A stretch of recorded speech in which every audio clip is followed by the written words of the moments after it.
Good day, everyone. Good day, class. Welcome to our first lesson in UM1 Art Appreciation.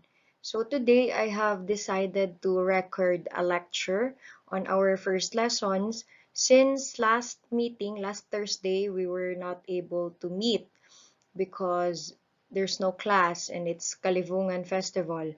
And to I don't want to waste any of our time since we are just seeing each other every other week. So please watch this video lecture and try to learn about humanities and arts. So first is let's learn about what is humanities. So humanities is a study of how people process and document the human experience.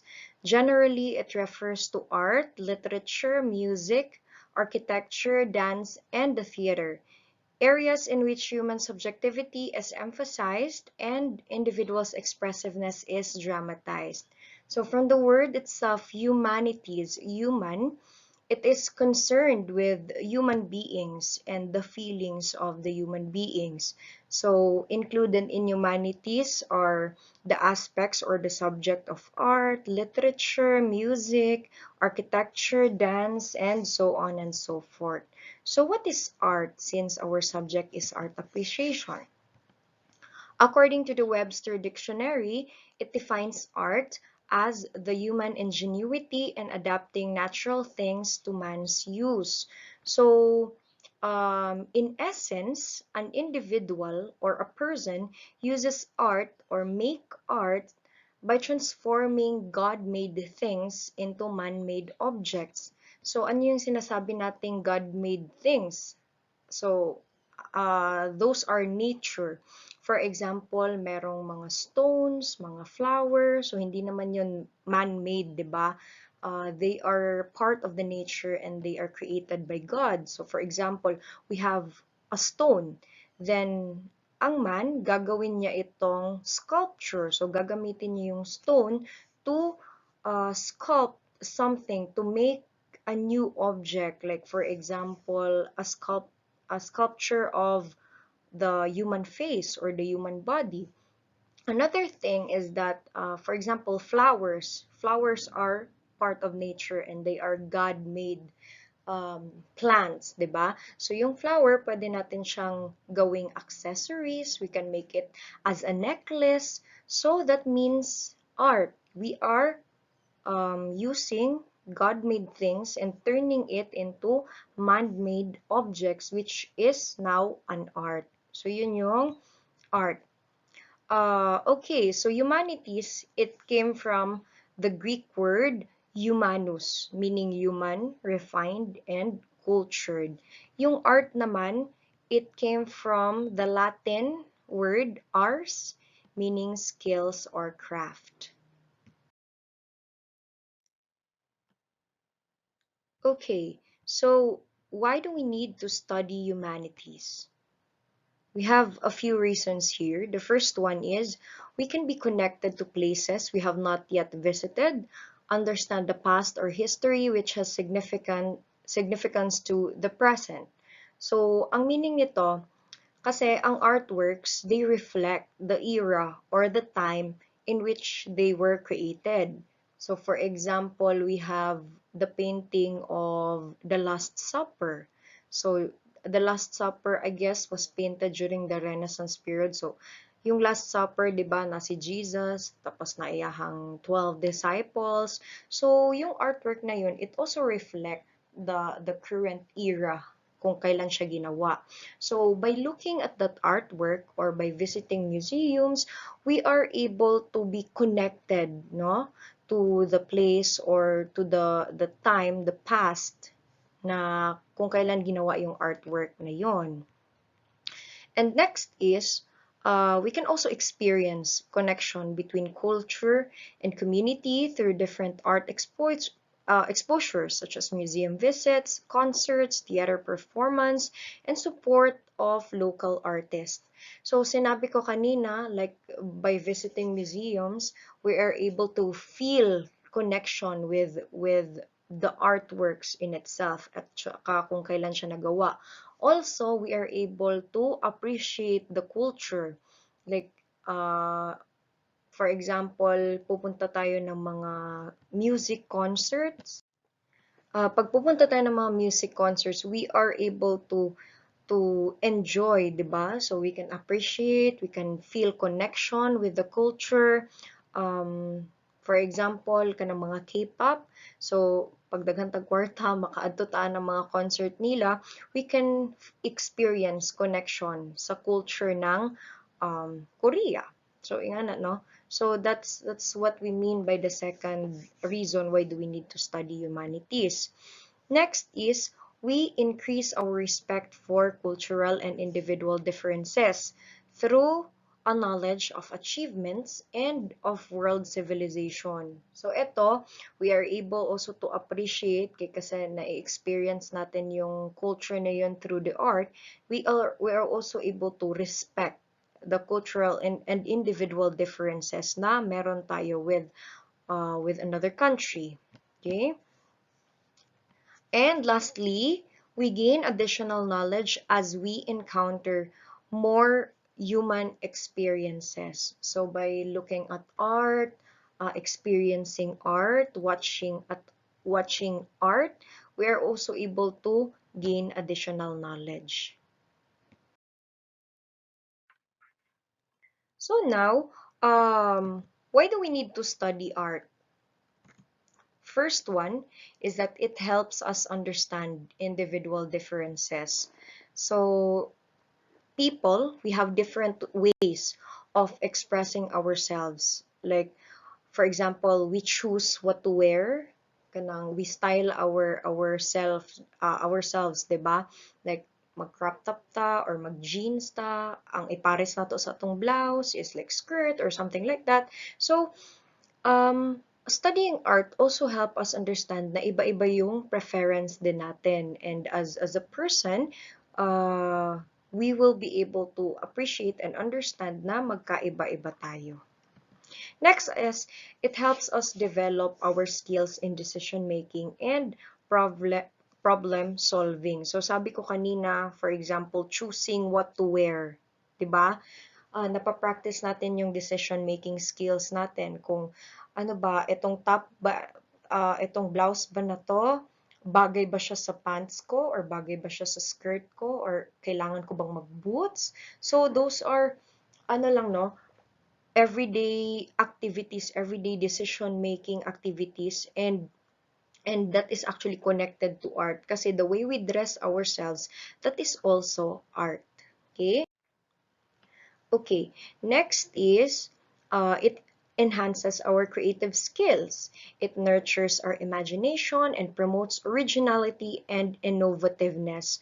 So in studying art, because here dili lang ta mag-appreciate og art, but we will also try to make artworks. Okay? So when we are making artworks, it enhances our creative skills. For example, sa drawing, so the more you draw, the more you sketch, napapractice mo din siya, di ba? And for example, if you're a singer, the more you sing, the more you practice your voice, nag-i-improve din yung voice quality mo. And as well as like sa dancing, ano pa ba sa in writing poems, writing stories, the more you practice those things, the more you get better at it. Okay? So it also nurtures our imagination and promotes originality and innovativeness. Kasi nga, in art, there is really no limit. Everything can be our inspiration. Nature can be our inspiration. Our own feelings, they can be our inspiration in painting, in composing music, in writing stories. So it promotes your originality and your innovativeness. So those are some of the reasons why we need to study art.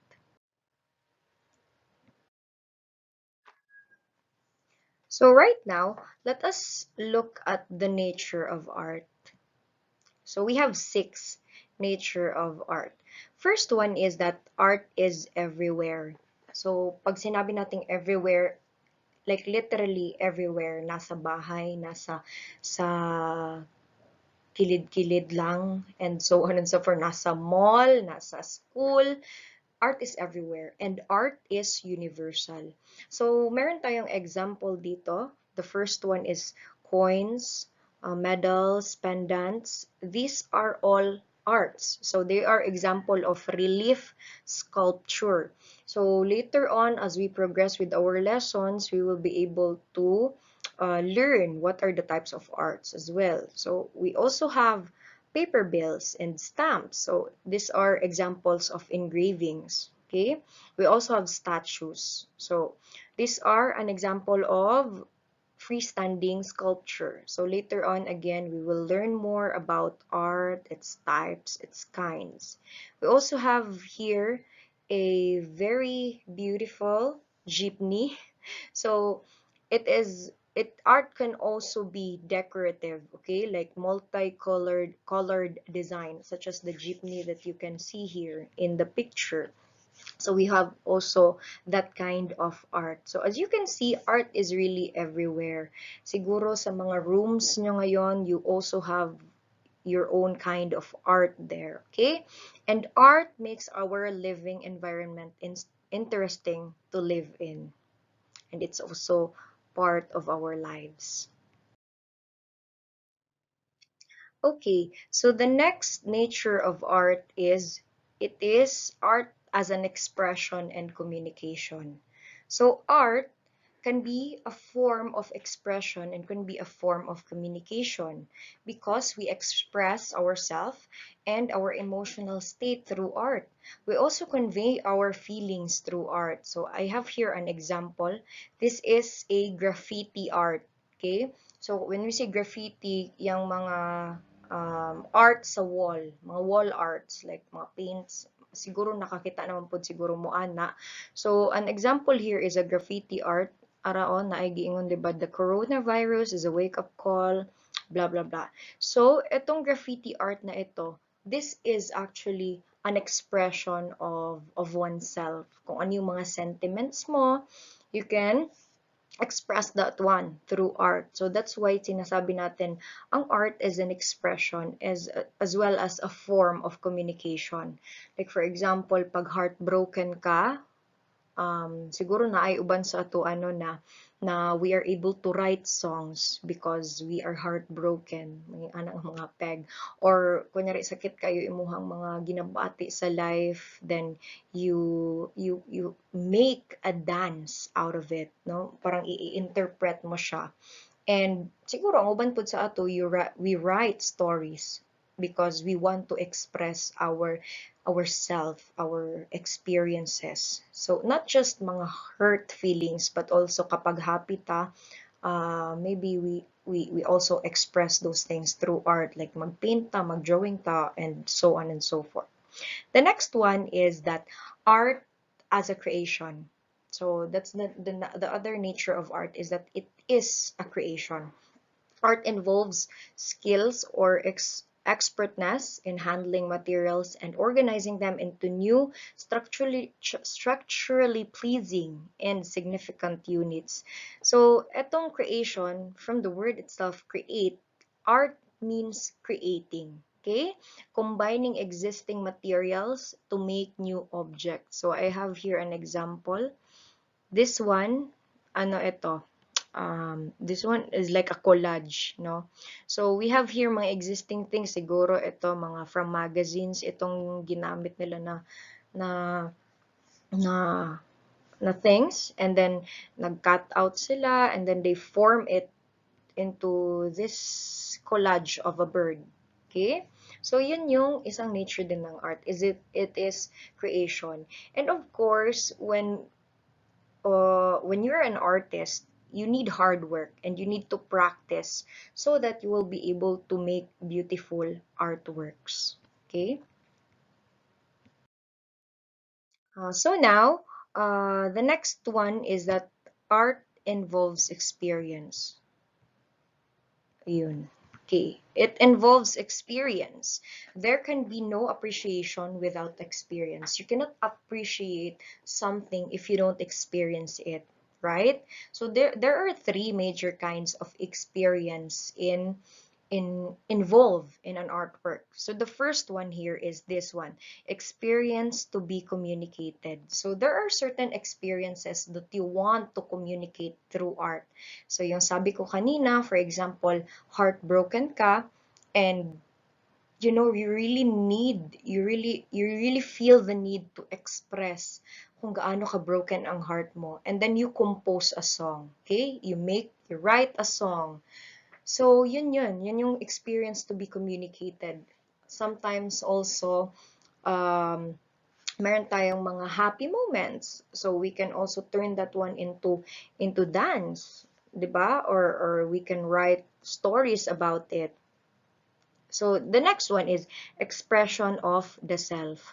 So itong expression of the self, sinabi ko na din kanina na any experiences, this is just connected with the first one. So any experience na-experience mo before, you can express that one, and that is your self-expression, right? And the third kind of experience involved in art is the gratifying experience. So when we say gratifying experience, it is your satisfaction, okay? Once you have completed or achieved something, for example, nag-sketch ka, and then you have finished your sketch, no? Mga 2 days pud na nimo gipulawan kuno imong sketch, or but 2 days, 1 week na nimo gipulawan ang imong drawing, and then nahuman na siya. So there is this gratifying experience or your satisfaction kasi natapos mo na yung ginagawa mo. Okay? So those are the experiences involved in art. Again, once again, there can be no appreciation without experiencing art. So the next, there is a varying combination of sensory, emotional, and intellectual responses involved in experiencing art. So combination talaga yan siya ng different senses. Like, for example, sensory, makikita mo yung art, mai-inspire ka, or like ma-amaze ka, ingana, no? You become emotional because you see it, or for example, narinig mo yung magandang song, nagiging emotional tayo, and so on and so forth. And kung sasabihin din naman natin intellectual responses, napapaisip tayo sa, kumbaga, intricacies of an art. Like, itong intellectual responses, for example, nagtanaw tag painting, and then isipon na to, no, wow, grabe ang ani technique na gigamit, unsa ni siya kadak ang painting, asa siya gi-draw o gi-paint, unsa ang material nga gigamit, so on and so forth. Also, part po sa intellectual responses is that you also think of ano kayang meaning ng painting na ito, or ano kayang meaning ng art na ito, saan kaya inspired ang art na ito. So all of those things, we experience all of those things through art. Okay, so the fifth nature of art is that art is not nature. Okay, it's ironic, no? Because nature of art is not nature. Okay, what do we mean by art is not nature? A work of art is made by human beings, okay? And nature, as what I've told you a while ago, it is made by God. So kung sasabihin natin nature, yung mga mountains, yung mga tanawin natin, ocean, ano pa ba, falls, trees, animals, those are nature and they are made by God, okay? And art, again, is not nature. Hindi nature ang art kasi art is man-made, okay? A work of art is made by human beings. Artists frequently find their inspiration and subject matter in nature. As artists do use nature as medium, but art itself is not nature. Sorry, natabunan siya sa ako ang video. But art, again, is not nature. Anong pinagkaiba nila? Kasi pag sasabihin nating nature, yung sabi ko nga kanina, it's made by God, right? So, we have here the first picture. Itong sa ibabaw. This is a picture of Mount Apo. Although photography is art ha, kasi man-made siya. But yung mismong Mount Apo. Pag nakita mo yung mismong structure, mismong mountain ng Mount Apo, that is nature, okay? That is made by God. But, for example, etong nasa baba, this is also Mount Apo, okay? But this is a painting of Mount Apo. And that makes it an art because someone made it, someone draw, or someone painted the Mount Apo. Yung Mount Apo, ano lang siya, inspiration lang siya. The nature is actually an inspiration to an artwork. And, fun fact, etong nasa baba na picture, or painting. This is painted by my sensei in college. We call him Bong Sensei because he teaches Japanese to us. So we have Japanese class. Okay, so wala lang. Share lang. So ayun. Gets na nato kung say nganong moingon tag art is not nature because art is created by anything that is created by man is not nature. Okay? Anything that is created by God, of course, is nature. Okay. Okay, so last nature of art is that it is cultural. Art is cultural. Every culture has its own kind of art as it has its own language. All cultures have some form of art, such as a dance, a song, design, tools, and even art on the human body, as in tattoos. So those are, arts. With most artists' conviction, art is the epitome of human life. So sabi ko kanina, art is already part of our lives. So ganun siya, parang it is human life. Art is human life. So what do we mean by art is cultural? So eto siya, a culture, an art, sabi ko kanina, is it reflects one's culture, right? So the first picture here, for example, ito siya, itong nasa ibabaw na picture, a picture of a bahay kubo. When we hear the word bahay kubo or when we see bahay kubo, we immediately think of the Filipino culture, right? Because here in Filipinos, we have traditional houses such as the bahay kubo. So kumbaga, this type of art is connected with the Filipino culture. Ito namang sa baba, the origami. This is a picture of an origami. So if you don't know origami, it is a type of Japanese paper type of folding nila, no. Kumbaga, from a paper, gumagawa sila ng mga animals or like flowers and so on and so forth. So ginatawag na siya na origami, and it originated from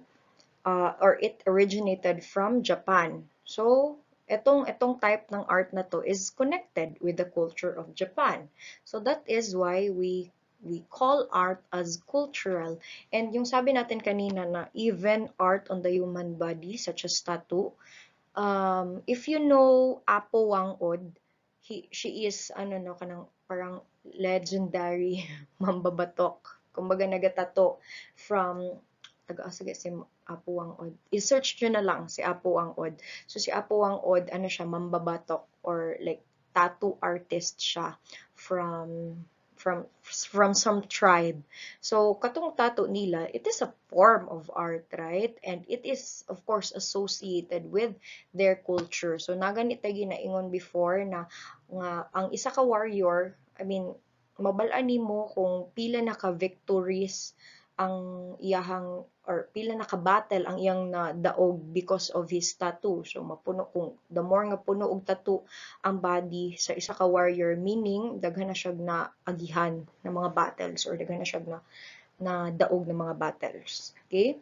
So art is cultural. It is really connected with one's culture, and as I told you a while ago, art is also reflective of the era or the place that it is where it is created. All right, so moving on. So tapos na tayo no sa nature of art. Just to review everything. The first one we have art is everywhere. Art as expression and communication, art as a creation, and art involves experience. Art is not nature, and ano yung last one? Art, art is cultural. Okay. So let's move on now. What is the importance and the values of an art? The first one is it sources of inspiration and aesthetic experiences. So that's very understandable, no? Ang art, sometimes pag nakakita tayo ng arts, nai-inspire tayo, 'di ba? And arts could also be a source of aesthetic experience, such as kunyari sa inyong mga kwarto, maghang mo dira og mga paintings, or magbutang mo dira og mga flower arrangement, magbutang mo mga vases, so that to decorate the place and also for aesthetic appeal, no? Sa ginaingon nato karon aesthetic aesthetic appeal.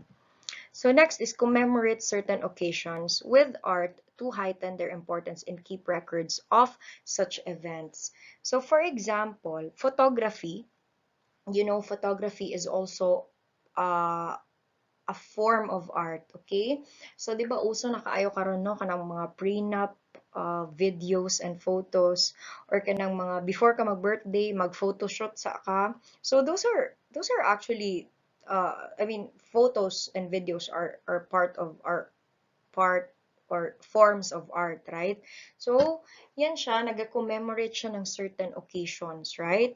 To heighten their importance and keep records of such events. So, para dili nimo malimtan ang inyong mga paprina-prenup or imuhang 18th birthday. So, ingana pod ang value and importance sa art. And not just that, no. If you have seen Titanic, there is a scene there where Jack painted or draw, ay sketch niya si Rose na naked. So, of course, that's to commemorate their unsa batong nahitabo sa ilaha. Anyways, ingana siya ang art. Next is get a glimpse of the artist's thoughts, feelings, beliefs in their time and the forces that influence their works. So sabi ko kanina, again, art is reflective of the era, of the place where asa siya nahimo.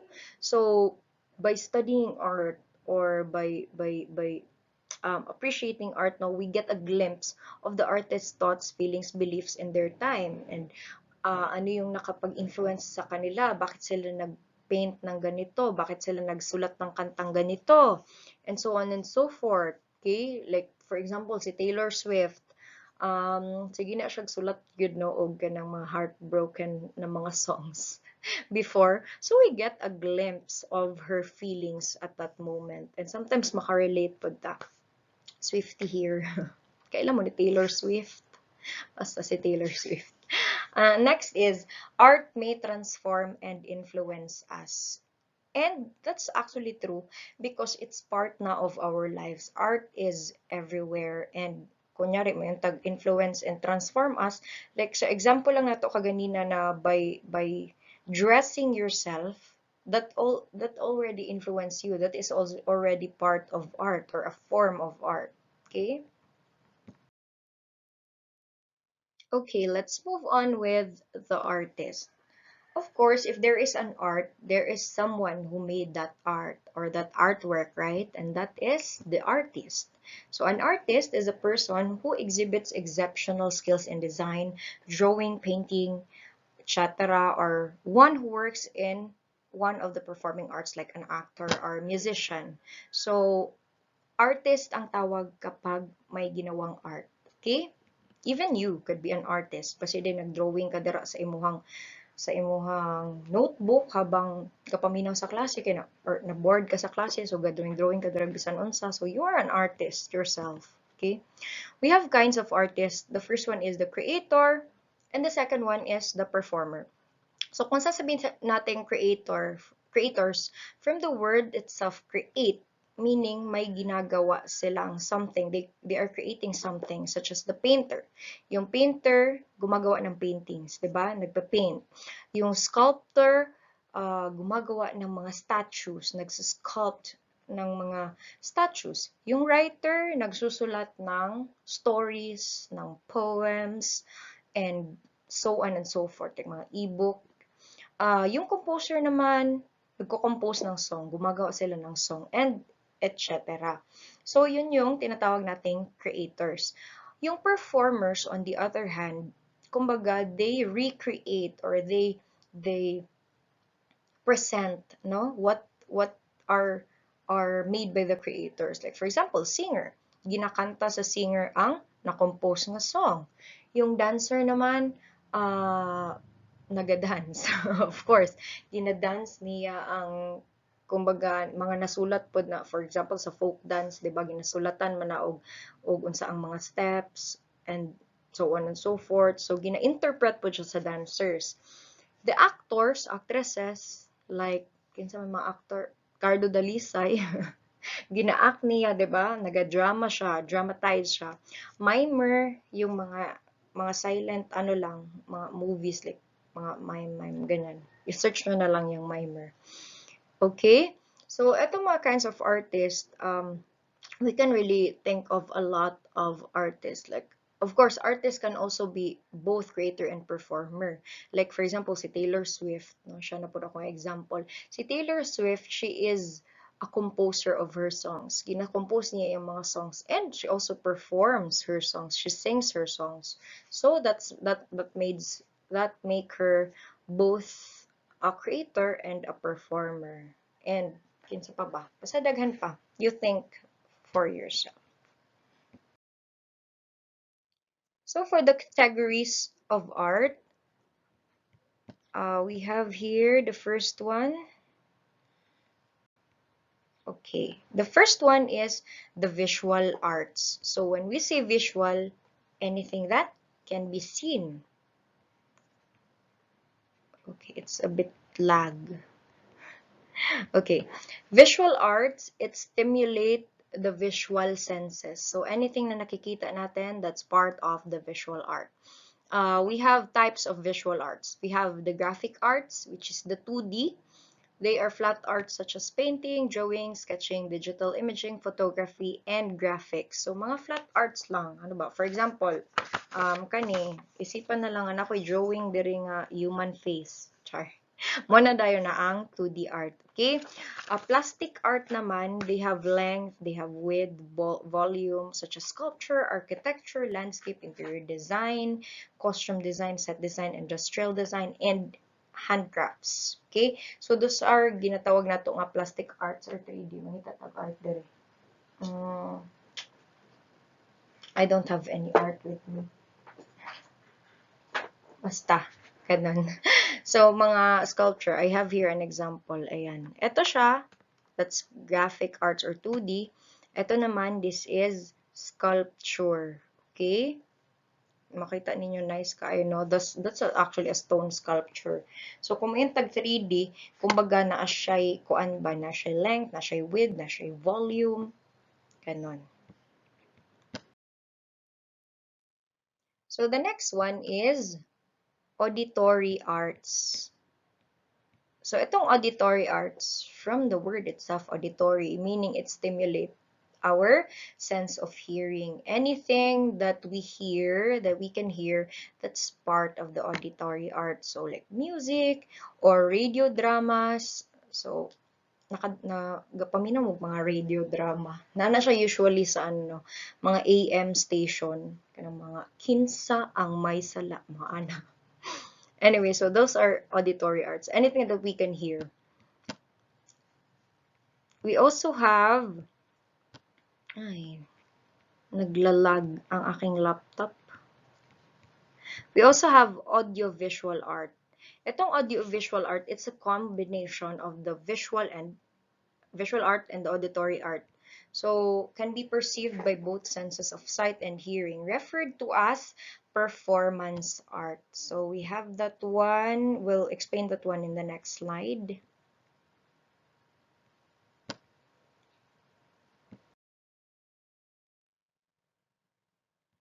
Okay, here is the audiovisual arts. Yung audiovisual art, it also can be broken down into different categories or subdivided. Okay, the first one is language-based, like poetry, spoken word, storytelling. So, syempre, di ba, kapag nagpa-perform ang isang poet, makita man nimo siya, nagtindog siya sa imong atubangan, nagstorya siya, nagperform siya sa iyahang poetry or spoken word, or for example, nag-storytelling siya sa imong atubangan, that is a combination na of, di ba, of audio and visual, but that is language based. The next one is music based, such as singing, dancing. So again, mga performers na to, mga singers and mga dancers, makita nato sila nga magkanta, makita nato sila magsayaw, and we can also hear them. Okay?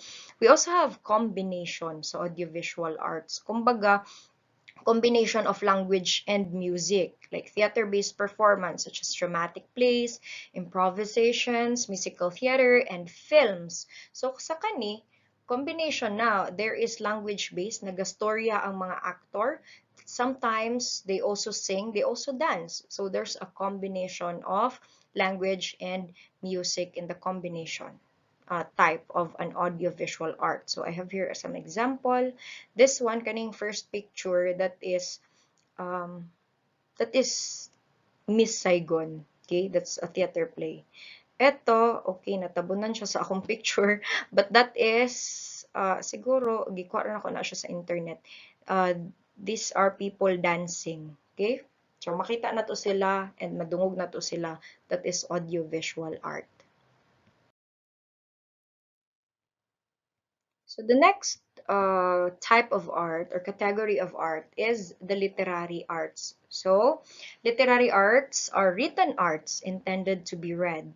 So anything na intended basahin, like short stories, novels, essays, plays, ganon. Poetry also, such as narrative poems, lyric poems, and dramatic poems. So, yun yung literary arts. So, very understandable naman, no? Mga ebook, mga Wattpad, mga Harry Potter series, or unsa man na inyong mga ginabasa. Those are types of literary arts. Okay, let's move on with the applied arts. Itong applied arts, kumbaga it's very general. The application of artistic designs to useful objects for everyday use, created with aesthetic and functional goals. So example ani kani applied arts arranged from teacup or tea-ball or the walls and roof of train station or a mall, a simple ball pen, or even a computer mouse. So mga etong applied arts, they pertain to industrial designs, fashion designs, interior design, computer graphics, book illustration, and architecture. So kumenta, etong applied art, sometimes overlap siya with the visual arts, but ganyan talaga ang art. Kumbaga, ang iisipin natin sa applied art is yung usefulness niya. Okay? Application of artistic design to useful object for everyday use. So, like for example, I have here a cell phone. So, nganong giingani pag-design ang cellphone para, useful siya sa atong everyday life, dali siya gamiton, and so on and so forth. So, that is applied art. So we also have other categories of art. So we have gustatory arts of the cuisine. So itong gustatory art, it pertains more on food, like, and it involves special skills in food preparations and presentation. So example, plating, carving, bartending. So those are also forms of art. So I have here an example. So kana siya, no, 'di ba? Kanang pag nata sa coffee shop, so naay mga decorate dira ang atong kape. We also have here carving. Sorry, matabo na siya sa kuang pic now. Pero that is an example of fruit carving. You can search that one from the internet. And I believe nakita naman po siguro gid mo og mga fruit carving or mga food carvings and plant or unsa ba, vegetable carvings, no, which is ginabutangan nato siya og kumbaga design. So that is an example of gustatory art. We usually use that one in the cuisine, in food preparation and so on and so forth, like plating, like the way you present your food. Etong bartending, of course, that is really a form of art. Actually, it can be performed, no, kung kabalo mo sa ng bartending, sometimes juggle sila og mga bottles or something. Basta part po na siya sa sa gustatory art. We also have decorative art. So, itong kaganina sa before slides na ako ipakita na jeepney, di ba? It has a lot of designs. So that is an example of decorative art. So used to beautify or accessorize an area or space. So example nito, ito mga decorative arts like mga furnitures or like vases, pots, carpets, other office or home decorations na nakakapagpa-beautify ng mga space. So, they are called decorative arts. Like, for example, mga hanging, mga plastic plants, or so on and so forth. Decorative arts, yun siya. Alright. And that ends our first lesson in Human Art Appreciation, which is all about the humanities and some introduction about art. So, I hope you have learned a lot or you have learned something from this lecture, and please really you should have watched this lecture because next meeting we will have a quiz. Okay, so thank you so much for listening, and I will give you an assignment which is nasa ating last slide. This one, this will be your assignment, everyone. So I will take a screenshot of this and I will also post it or send it to one of your classmates to be posted on your GCs. So once again, thank you for listening.